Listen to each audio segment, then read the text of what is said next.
தமிழக வெற்றிக் கழக தலைவர் விஜய் தலைமையில் செங்கல்பட்டு மாவட்டம் மாமல்லபுரத்தில் நடைபெற்ற மகளிர் தின விழாவில் 12 தேர்தல் வாக்குறுதிகளை அறிவித்துள்ளார். இது தொடர்பாக பல்வேறு அரசியல் கட்சியினரின் கருத்துக்களை தற்போது பார்க்கலாம்.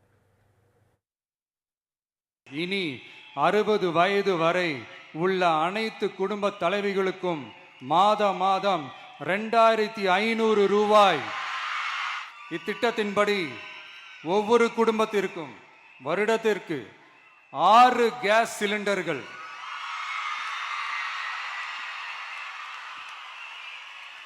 கட்டணமின்றி வழங்கப்படும்.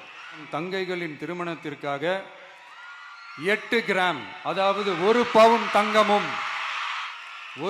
தங்கமும் தரமான பட்டு சேலையும்,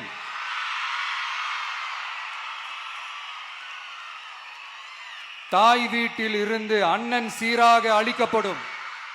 ஒவ்வொரு தாய்க்கும் அல்லது பாதுகாவலருக்கும் ஆண்டுதோறும் 15,000 ரூபாய் பொருளாதார உதவி தொகையாக வழங்கப்படும். புதிதாக வந்திருக்கக்கூடிய ஒரு அரசியல் கட்சி இந்த அளவிற்கு வாக்குறுதிகளை அள்ளி கொடுக்கிறார்கள் என்றால் நிச்சயமாகவே ஆட்சிக்கு வருவதற்கு அவர்களுக்கு வாய்ப்பு இருக்கிறதா என்று மக்கள் சந்தேகப்படுவார்கள். விஜய் அவர்கள் தனியாக நின்று ஆட்சி அமைப்பார்கள் என்று யாராவது நம்ப முடியுமா என்றால் ஒருத்தரால நம்ப முடியாது. விஜய் கட்சி இன்று தனிப்பெரும்பான்மையோடு தமிழகத்தில் ஆட்சி அமைக்குமா, அரசாங்கத்தை அமைப்பார்களா? நிச்சயமாக இல்லை. திரு விஜய் அவர்கள் வாக்குறுதியை கொடுத்திருக்கிறாரு, ஆட்சிக்கு அவர் வரப்போறதில்லை. பெண்ணாக என்ன கொடுத்தாலும் பெண்களுக்கு சரிங்க அப்படின்னு சொல்லுவோம். ஆனா வாய்ப்பு இருக்கான்னு கேட்டா வாய்ப்பு இல்ல ராசா. அதுதான் எல்லாருக்கும் எல்லான்னு சொல்லிட்டு விளிம்பு நிலையில் உள்ள மக்கள், பெண்களாக இருக்கட்டும், இளைஞர்களாக இருக்கட்டும், எல்லாருக்குமான முதியோராக எல்லா திட்டத்தையும் நிறைவேற்றி செய்து கொண்டு வருகிறோம். அதனால் மக்கள் ஏற்கனவே சொன்னதை செய்கிற, சொல்லாதையும் செய்கிற திராவிட முன்னேற்ற கழகத்தை தான் நம்புவாங்க. இதெல்லாம் சொல்ல போனால் வெத்து வேட்டுன்னு தான் சொல்லுவோம்.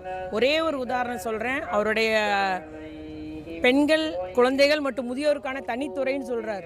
ஏற்கனவே பெண்கள், குழந்தைகள், முதியோர் மற்றும் திருநங்கைகளுக்கு தான் தனித்துறை சமூக நலத்துறை. அது தெரியாம அதனால எல்லாரும் கத்துக்கிட்டு வரட்டுங்க. அவங்க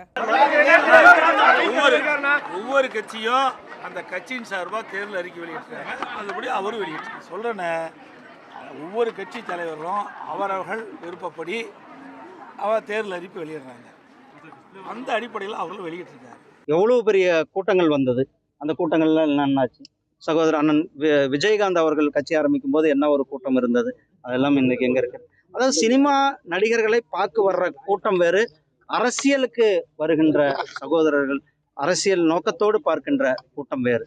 அதாவது சினிமாவை பார்க்குறாங்க, ஆனால் அது அரசியலுக்கு சினிமா ரசிகர்கள் எல்லாமே அவருக்கு அரசியலில் மாறுவாங்க, அவங்களுக்கு ஓட்டு போடுவாங்க அல்லது அவர்களுக்காக வேலை செய்வாங்கன்றதெல்லாம் நம்ம தமிழ்நாட்டில் அதெல்லாம் எம்ஜிஆர் காலத்தோட முடிஞ்சிருச்சாங்க.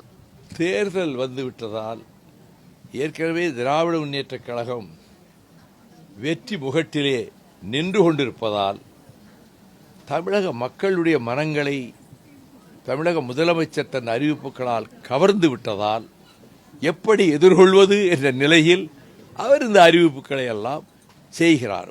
அது அவர் கட்சிக்குள்ள உரிமை. அவர் அறிவிப்பு செய்திருக்கிறார். அதை பற்றி நான் எந்த விதமான கருத்தையும் கமெண்ட்டையும் சொல்ல விரும்பவில்லை.